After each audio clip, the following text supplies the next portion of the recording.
Bonjour chers amis. Nicolas Germain Léonard est né le 16 mars 1744 à la Guadeloupe.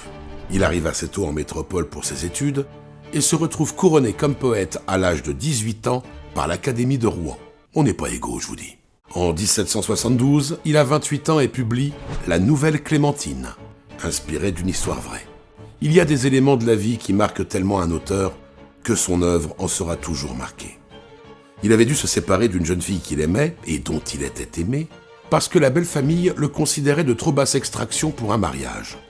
La jeune fille s'exila dans un couvent où elle mourut de chagrin. C'est d'ailleurs de cette mésaventure qu'il écrivit L'absence. Des hameaux éloignés retiennent ma compagne. Hélas, dans ces forêts, qui peut se plaire encore? Flore même à présent déserte la campagne, et loin de nos bergers, l'amour a pris l'essor. Doris, vers ce coteau, précipitait sa fuite, lorsque de ses attraits, je me suis séparé.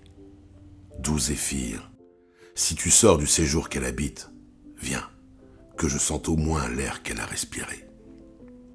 Quel arbre en ce moment lui prête son ombrage? Quel gazon s'embellit sous ses pieds caressants? Quelle onde fortunée a reçu son image? Quel bois mélodieux répète ses accents? Que ne suis-je la fleur qui lui sert de parure, ou le nœud du ruban qui lui presse le sein, ou sa robe légère, ou sa molle chaussure, ou l'oiseau qu'elle baise et nourrit de sa main. Rossignol qui volez où l'amour vous appelle, que vous êtes heureux, que vos destins sont doux, que bientôt ma Doris me verrait auprès d'elle, si j'avais le bonheur de voler comme vous. Ah, Doris, que me font ces tapis de verdure, ces gazons émaillés qui m'ont vu dans tes bras, ce printemps, ce beau ciel et toute la nature, et tous les lieux enfin, où je ne te vois pas. Mais toi, parmi les jeux et les bruyantes fêtes, ne va point oublier les plaisirs du hameau, les champêtres festons dont nous parions nos têtes, nos couplets ingénus, nos danses sous leurs mots. Ô ma chère Doris, que nos feux soient durables. Il me faudrait mourir si je perdais ta foi. Ton séjour t'offrira des bergers plus aimables, mais tu n'en verras point de plus tendre que moi. Que ton amant t'occupe au lever de l'aurore, et quand le jour t'éclaire, et quand il va finir. Dans tes songes légers, qu'il se retrace encore, et qu'il soit au réveil ton premier souvenir. Si mes jaloux rivaux te parlaient de leurs flammes, rappelle à ton esprit mes timides aveux. Je rougis, je tremblais. Tu vis toute mon âme respirer sur ma bouche et passer dans mes yeux.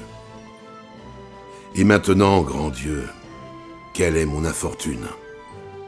De mes plus chers amis, je méconnais la voix. Tout ce qui me charmait m'afflige et m'importune. Je demande Doris à tout ce que je vois. Tu reposais ici, souvent dans ce bocage. Penché sur tes genoux, je chantais nos amours. Là, nos agneaux paissaient au même pâturage. Ici, nous nous quittions vers le déclin du jour. Revenez, revenez, heure délicieuse, où Doris habitait ces tranquilles déserts. L'écho répétera mes chansons amoureuses, et sur ma flûte encore, je veux former des airs.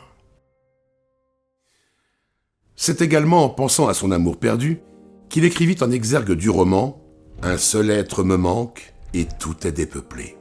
Ce vers, jugé si beau par Lamartine, fut modifié par ce dernier pour devenir « Un seul être vous manque et tout est dépeuplé ». Et c'est avec la paternité du pillard que le vers est passé à la postérité. J'aime rendre à Jules ce qui appartient à César. Maintenant, vous savez. Nicolas Germain Léonard décéda à l'âge de 48 ans, le 26 janvier 1793, jour prévu pour lui, pour retourner à la Guadeloupe. Chers amis, je vous dis à bientôt.